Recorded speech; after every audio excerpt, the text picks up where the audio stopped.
Ever since the Big Bang, the universe has continued to expand, and it shows no signs of stopping. The question of what exactly is out there has puzzled people's minds for centuries. Some of the earliest known astronomers were the Babylonians, dating back to around 1800 BC. They thought that if they measured the movement of celestial objects, they could predict cataclysmic events. Then came along the Greeks and Pythagoras. He postulated that the Earth was round. There were lots more, including the Indians, Chinese, and some of the most famous being the Mayans. Fast forward to the modern era, when people got their chance to start exploring, they took it. Come along in this short journey as I give you a summary of the space race. It was the 1950s, fresh out of World War II, and unfortunately we got caught up into another war. The space race was really fueled by this war, the Cold War. Both the Russian and the U.S. sides were afraid of intercontinental ballistic missiles being launched at each other. This meant that both sides needed to have an arsenal in order to protect against attacks.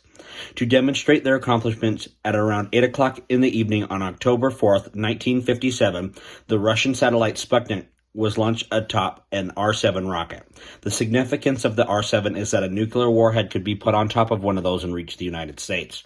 The United States was now under pressure to answer the Russian launch of Sputnik, as they had two prior fails before the launch. Fortunately for the United States, they had something in the works. Under the direction of the U.S. Army Ballistic Missile Agency, the Jet Propulsion Laboratory got a rocket named the Jupiter-C ready to fly in 3 months. Finally, on January 31st, 1958, the United States had an answer to Sputnik. They strapped a satellite named Explorer-1 to the Jupiter-C rocket and sent it to space. It was a success. The United States had made it to space, but that was only the beginning. The next biggest challenge was sending a person into Earth orbit. The Russians beat the U.S. once again in this challenge. In April of 1961, a Russian cosmonaut by the name of Yuri Gagarin became the first person to journey to space. He was inside a vehicle named Vostok 1, and his flight lasted 108 minutes. That meant, once again, the United States had the eyes of the world looking upon them for an answer to the Soviets.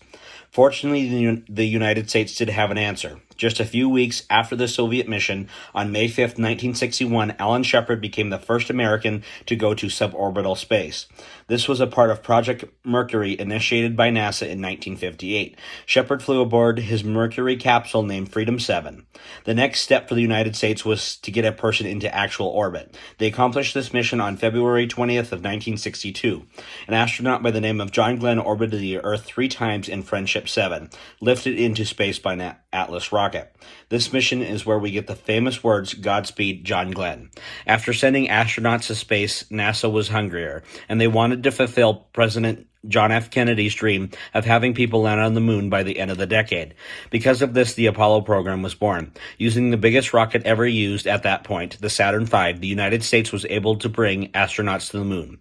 On July 16, 1969, Apollo 11 lifted off of Cape Canaveral, Florida, carrying Mission Commander Neil Armstrong, Commander Modulo Pilot Michael Collins, and Lunar Modulo Pilot Edwin Buzz Aldrin. 3 days later, the Eagle lunar lander landed on the moon. As Neil stepped out onto the surface of the moon, we heard him utter his famous words, "That's one small step for man, one giant leap for mankind." After the end of the Apollo program, NASA wanted something that could send people to space more frequently. Thus, the shuttle program was born. On April 12th of 1981, Space Shuttle Columbia lifted off from Cape Canaveral, Florida, into Earth orbit. The shuttle program helped to do many things, such as bring parts to help build the International Space Station and bring the Hubble Space Telescope into orbit. Unfortunately, 2 space shuttles were lost. On January 28th of 1986, the Space Shuttle Challenger exploded on its way to orbit because of a malfunction with the rocket boosters. Then on February 1st of 2003, the Space Shuttle Columbia burnt up upon re-entry because some of the heat shields went missing. All of the astronauts died on these explosions. On the Challenger, there was a teacher on board by the name of Krista McAuliffe. Taking these factors into consideration and by how over budget the program was eventually retired, with the Space Shuttle Atlantis marking the 135th and final Space Shuttle mission on July 8, 2011. We have many things to look forward to with the continuation of space exploration. More and more people are getting interested in space every day. Even the private American sector is getting involved.